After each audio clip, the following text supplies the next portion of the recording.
Lamat ng ilang-ilang. Sa bayan ng Tayabas, ang pinakamagandang dalaga ay nangangalang Ilang. Maraming mayayamang binata ang nanliligaw sa kanya. Ngunit, ang kanyang nagugustuhan ay si Edo, isang mahirap na magsasaka. Nagalit ang magulang ni Ilang. Ang gusto nilang mapangasawa ni Ilang ay isang mayamang lalaki. Pinagbawalan nila si Ilang na makipagkitang muli kay Edo. Ngunit lihim pa rin na nagtatagpo sina Edo at Ilang. Nagkikita sila sa tabing ilog sa tuwing naglalaban ng mga damit si Ilang at laging nagsusumpaan na magmamahalan habang buhay kahit anong papaman ang mangyari. Lahat ng mayayamang manliligaw ay hindi pinapansin ni Ilang kung kaya't naghihingnigpis ang kanyang mga magulang. Minsan ay sinubukan siya ng kanyang ama at nahuli niya itong nakikipagkita kay Edo sa tabing ilog. Iyon na ang huling pagkikita nila Ilang at Edo. Simula noon ay hindi na nila pinalabas ng bahay si Ilang. Binabantayan upang hindi na makipagkita kay Edo. Nalungkot ng labis si Ilang.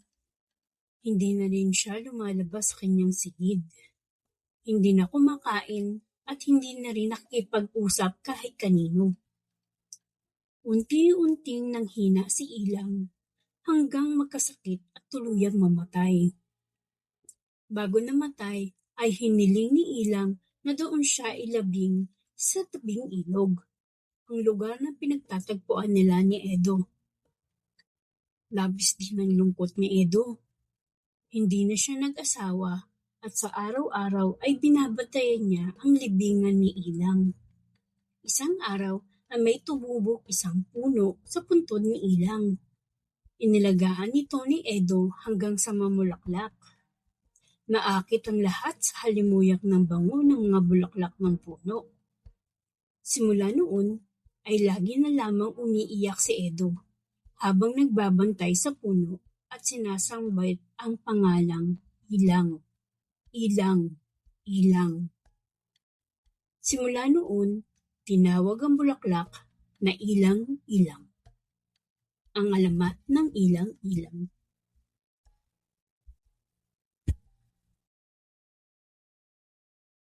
Alamat ng Ilang-Ilang. Sa bayan ng Tayabas, ang pinakamagandang dalaga ay nangangalang Ilang. Maraming mayayamang binata ang nanliligaw sa kanya. Ngunit, ang kanyang nagugustuhan ay si Edo, isang mahirap na magsasaka. Nagalit ang magulang ni Ilang. Ang gusto nilang mapangasawa ni Ilang ay isang mayamang lalaki.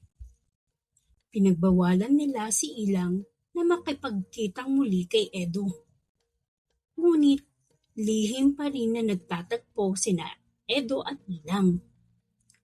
Nagkikita sila sa tabing ilog sa tuwing naglalaban ng mga damit si Ilang at laging nagsusumpaan na magmamahalan habang buhay kahit anong papaman ang mangyari.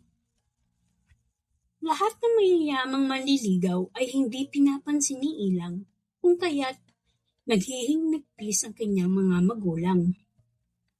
Minsan ay sinubukan siya ng kanyang ama at nahuli niya itong nakikipagkita kay Edo sa tabing ilog. Iyon na ang huling pagkikita nila Ilang at Edo. Simula noon ay hindi na nila pinalabas ng bahay si Ilang. Binabantayan upang hindi na makipagkita kay Edo. Nalungkot ng labis si Ilang. Hindi na rin siya lumalabas sa kanyang sigid. Hindi na kumakain at hindi na rin nakikipag-usap kahit kanino. Unti-unting nanghina si Ilang hanggang magkasakit at tuluyang mamatay.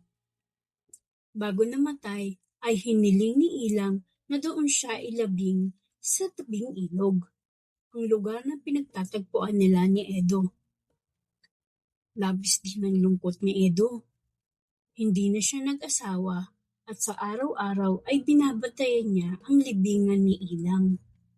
Isang araw ay may tumubok isang puno sa puntod ni Ilang. Inilagaan ito ni Edo hanggang sa mamulaklak. Naakit ang lahat sa halimuyak ng bango ng mga bulaklak ng puno.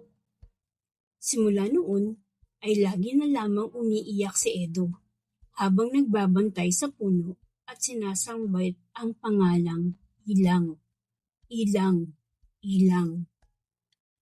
Simula noon, tinawag ang bulaklak na Ilang-Ilang, ang alamat ng Ilang-Ilang.